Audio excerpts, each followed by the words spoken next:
Bueno, en general, los sets de datos o las características generales que pueden tener estos datos, uno tiene que ver con la dimensionalidad, ¿cierto? Que es cuántos atributos son utilizados para representar una instancia en el set de datos. Sin embargo, lo que puede ocurrir en este caso es que podemos caer en la maldición de la dimensionalidad que va en la línea de los dos extremos.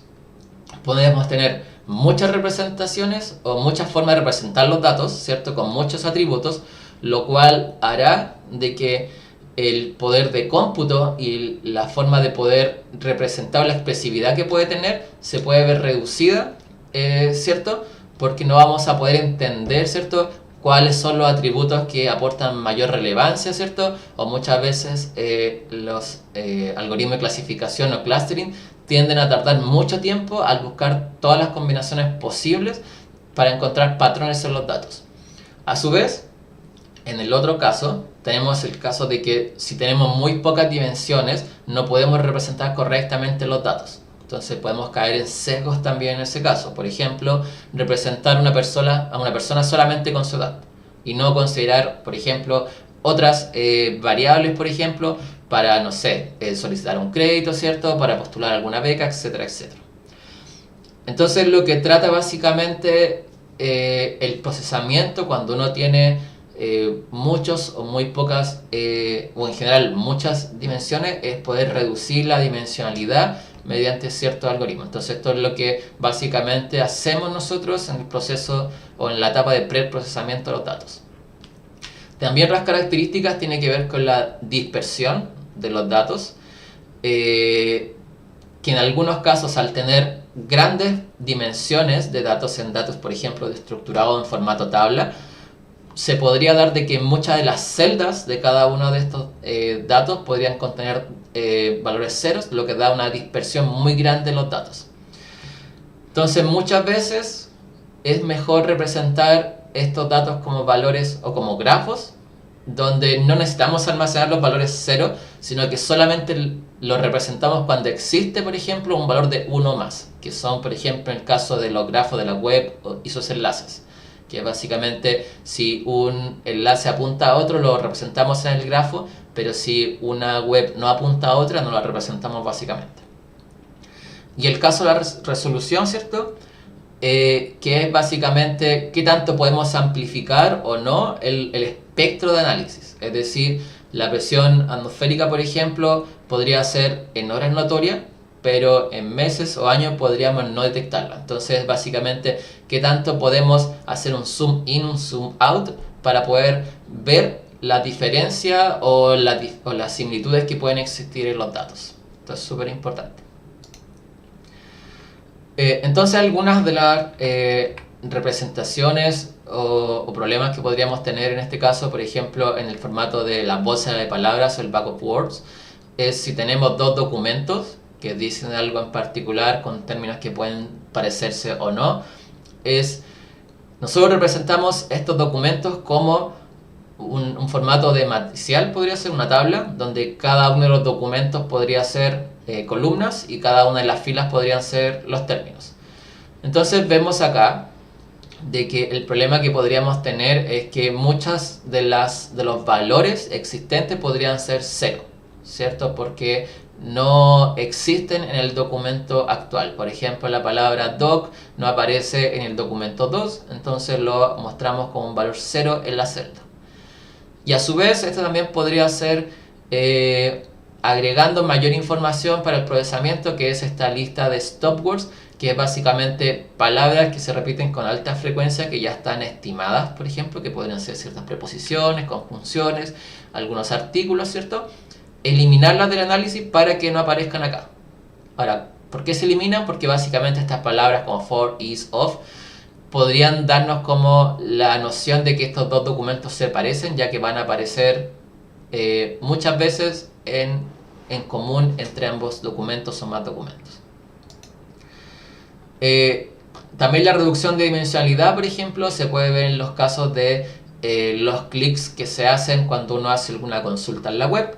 Por ejemplo, si uno pregunta por el el término A y B en un buscador. Uno ve que uno puede hacer dos clics sobre los resultados que se obtuvo de esa búsqueda. Y la forma de representar esto es que básicamente en vez de colocar todas estas repeticiones, básicamente decimos de que al hacer la búsqueda A se hicieron 3 clics porque hay 2 en el primer vértice y 1 en el segundo vértice. Entonces podemos ir reduciendo esto en vez de colocar, por ejemplo,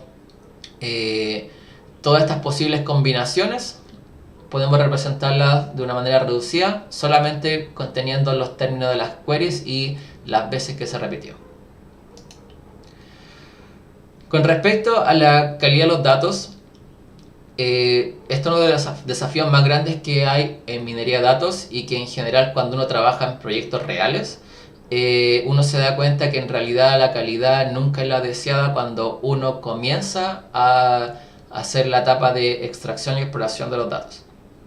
Entonces, lamentablemente nunca está la calidad que uno espera y los algoritmos de minería de datos lo que tratan de hacer en este caso es poder detectar y corregir ciertos problemas de calidad antes de aplicar los modelamientos que nosotros queremos hacer para las representaciones, por ejemplo, en clustering o en clasificación. Entonces muchas veces se usan algoritmos que pueden tolerar esta poca calidad de los datos mediante alguna estimación de error que le podemos agregar a los modelos. Entonces, por ejemplo, lo que uno hace cuando la calidad no es buena, por ejemplo, los datos, es la típica limpieza de los datos que se hace en la etapa de preprocesamiento de los datos.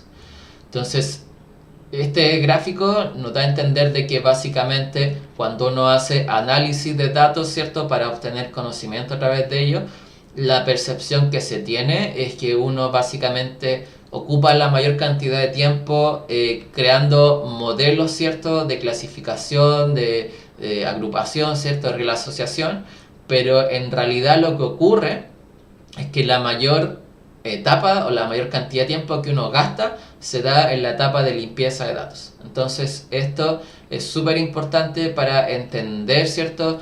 Que el aplicar modelos no necesariamente es la etapa más terrible, el análisis de datos, sino que es el poder extraer los datos, limpiarlos, ¿cierto? Preprocesarlos para recién poder hacer el análisis siguiente.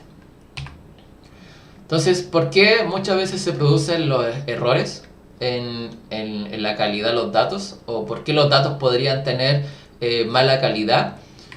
Y algunos de los tipos de errores que podemos encontrar vendrían siendo el ruido outliers, valores faltantes y datos duplicados. Entonces, en general, el ruido es una componente aleatoria que se agrega a nuestros datos que muchas veces se podría dar por la medición que nosotros hacemos. Entonces estos ruidos podrían ser de alguna manera intencionales o no intencionales. Entonces, por ejemplo, imaginemos de que hay un termómetro o un sismógrafo, ¿cierto? Que podría tener ruido porque hay un factor externo que está modificando ciertos valores en nuestra medición. Entonces, una cosa importante es poder identificar de que puede existir ese ruido en los datos, lo cual se puede dar, ¿cierto? En datos espaciales o en datos temporales. En contrario, están los outliers, ¿cierto? Que es básicamente valores con característicamente considerables diferentes a la mayoría, que muchas veces tiende a confundirse a que es ruido, pero en general el outlier presenta ciertas características que permite de que un valor o varios valores se agrupen de manera como constante en cercanía, pero que son muy distintos a los otros. Entonces, algunos ejemplos de esto podrían ser cuando ocurre, por ejemplo, un temblor. Nosotros vemos que un sismógrafo se comporta de manera normal y en algún punto esto cambia reiteradamente o cambia de un momento a otro. Eso podría ser un valor outlier, un valor con características diferentes a la tendencia normal que encontramos en los datos. Y esto básicamente es algo que nosotros intentamos en minería de datos entender, de por qué se dan estos valores atípicos, ¿cierto?, en una muestra de datos. Con respecto a los valores faltantes, muchas veces se puede dar también porque la información no es recolectada.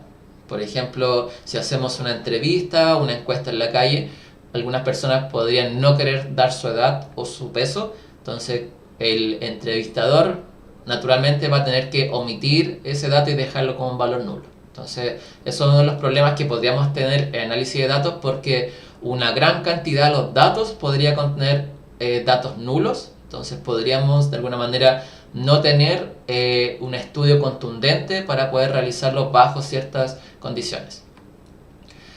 Y algunos atributos podrían ser no aplicables a todos. Por ejemplo, en el caso que vimos antes de las mascotas, podríamos tener mascotas que no sabemos, por ejemplo, cuál es su alergia o no se aplica, o por ejemplo que un perro podría no tener algunas cualidades, por ejemplo, respecto a, no sé, a un gato.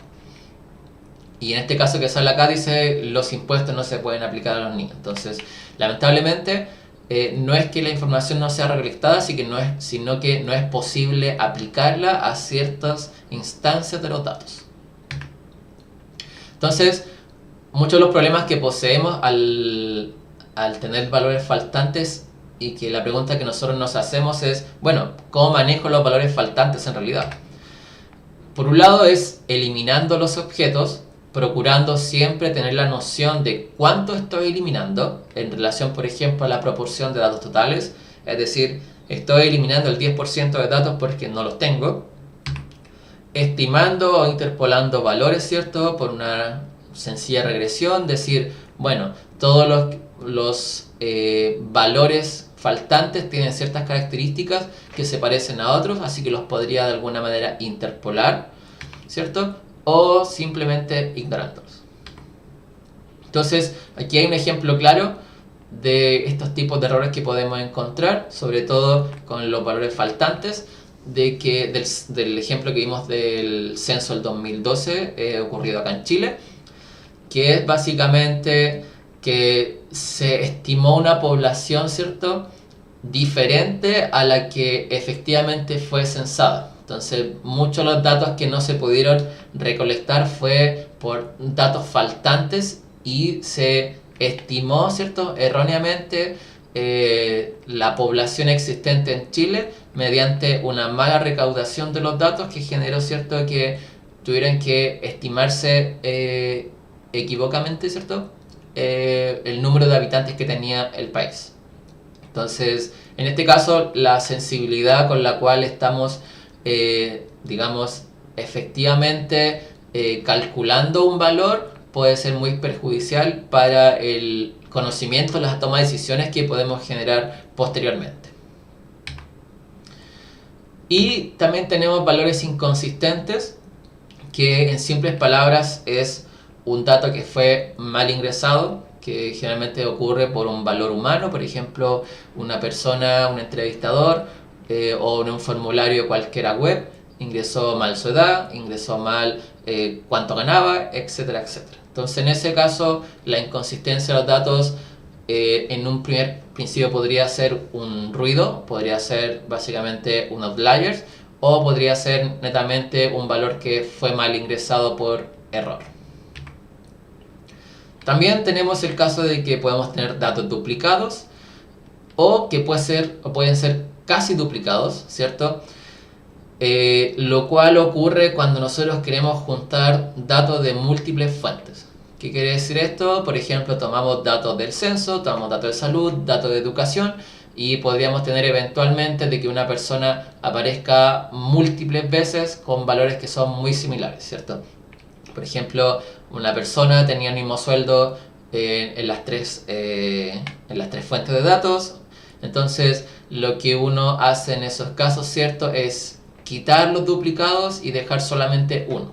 Esto no significa que vamos a eliminar, por ejemplo, si tenemos 3 datos duplicados, eliminar las 3 instancias, sino que básicamente dejamos una de las instancias teniendo en consideración de que ciertos se parecen o que son iguales.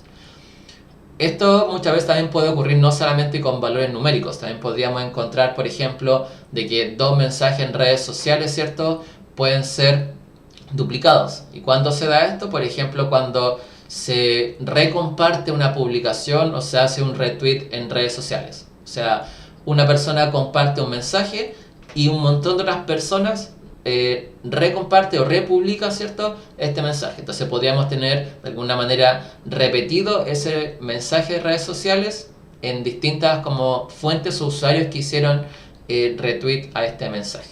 Entonces ahí en ese caso hay que ver si es que contabilizamos, ¿cierto?, toda la repetición de estos, no la contabilizamos, o en nuestro estudio básicamente no queremos estudiar datos duplicados.